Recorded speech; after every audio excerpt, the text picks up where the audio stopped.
I love the fact that Isaac means laughter. You know, God visited Sarah and Abraham. Sarah was in the tent and he said, no, Ishmael's not going to be your seed. Of your own loins, you're going to bear a seed. And Sarah laughed. And that is why Isaac is named the way he is, because he is the son of the promise. You know, after all the frustration that Ishmael represents, the strife produced in Abraham's household because he tried to fulfill God's promise by helping God.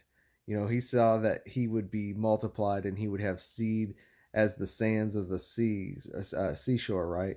So he says, well, we are way past childbearing age. Sarah says, go into my handmaiden. So he does. And Ishmael is produced of that.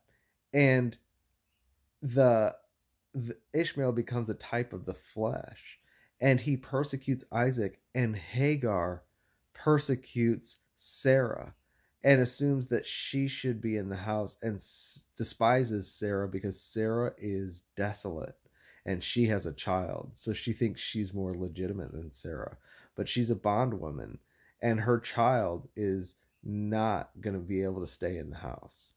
And when Isaac comes along, it's just a producer. It produces laughter, because after all the frustration with Hagar, and I'm sure that produced all kinds of strife in their marriage, and the persecution she endured from Hagar, and the shame she felt for not having produced anything, yet having to know that she was really the one whom God had in mind when he made the promise, and that she was really the legitimate one, even though she had nothing to show for it.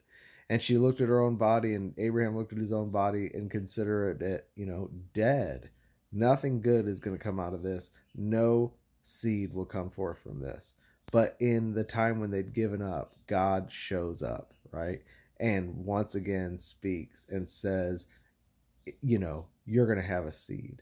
And it's not going to be Ishmael. It's going to come through your loins and Sarah. Well, that is a situation of rejoicing. And it filled them with faith and filled their mouths with laughter. And so Isaac was born, and he represents the son of the free woman who gets to stay in the house and enjoy all the riches. And he comes out of a situation in which there's no travail. That's what Paul talks about in Galatians 4, that it's rejoice, O barren, you who did not bear, for many more are the children of the desolate than the children of her who was married. Hagar thought in her mind that she was the legitimate one who was really married to Abraham because she had fruit. And look at Sarah, she didn't have anything. But now Sarah is going to break forth, and she didn't travail at all. She just laughed and received God's promise. So God's promise is Isaac, and Isaac is therefore the seed of the promise. And we, like Isaac, are children of the promise. We came forth not out of travailing. We came forth out of the joyful victory of Christ's resurrection. And God has given him the oil of gladness above his brethren, right? Because he loved righteousness and hated iniquity, God has anointed him, and he is full of joy, right? So that is the characteristic of those who are born of his resurrection, is we have joy. And it's not a joy we have a right to, and we have an inheritance that we seemingly don't have a right to, because we didn't earn it and we didn't work for it, and we're just happy and thankful to have it, and it puts a smile on our face and laughter in our mouth. We can be lighthearted and we can be joyful. And you know what that does? It pisses off Ishmael. Ishmael was cast out of the house, but kept coming back, and he kept coming around and persecuting Isaac. And the son, those of the flesh, in contrast of those of the spirit, those of the promise, the ones who are the flesh are the ones who think salvation is hard and you work for it, and how dare you laugh.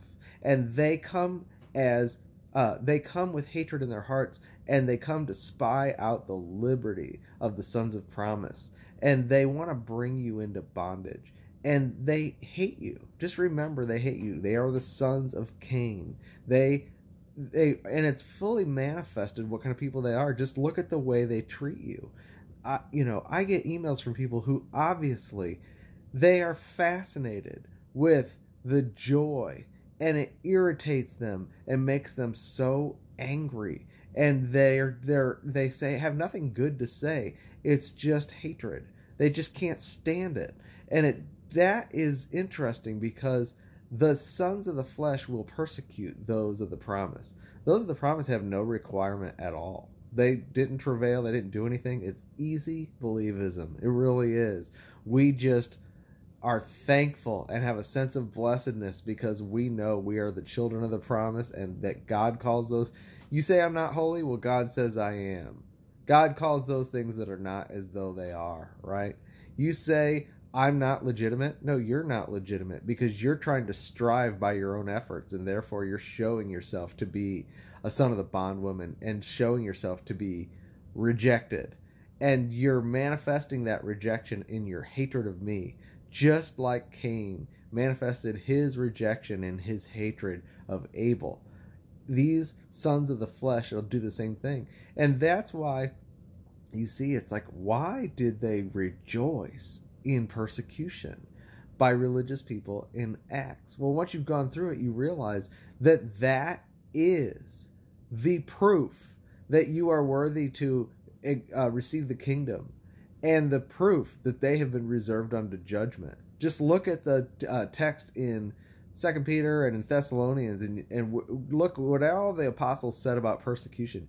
You can rejoice because the glory of God rests on you, and they're casting insults at you and hurling hatred at you, and that is showing what they are.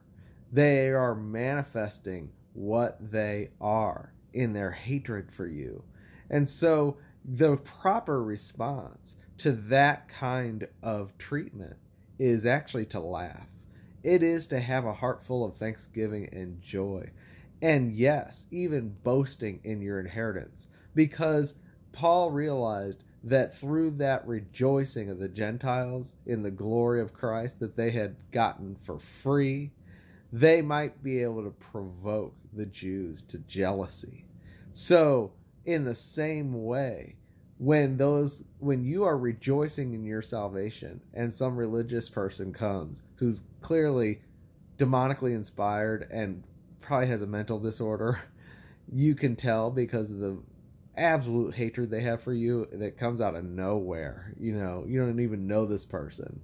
Well, you need to keep rejoicing, because that shows your salvation, and it will hopefully provoke them to jealousy, and maybe they'll repent. Chances are they'll just get madder and madder and madder. And that makes everything just so crystal clear. See, that's why we should rejoice that the persecution from the wolves is so strong and so clearly manifest right now. It's because we're in the time when it's all coming out, and God is actually vindicating his people.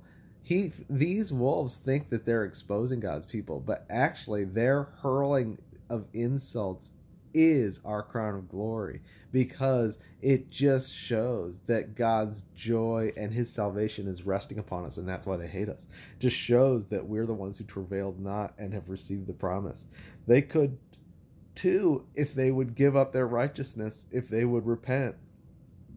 But as it is, they hate it, and they hate the freedom, and they want to bring you into bondage, and when they can't, they harden their hearts, and eventually the fangs come out, and they persecute. So just a word of encouragement to those who are, going through it. Don't worry about their faces. Don't worry about what they say about you. It doesn't matter. As long as you're believing in the blood of Christ, you're free. And you can have a smile on your face, and you can rejoice and know that you're safe in the Father's hand and in his house. And he wants you to be like a spoiled rich kid, just lavished with blessings and obnoxious about it, obnoxiously boasting about your salvation. Thanks.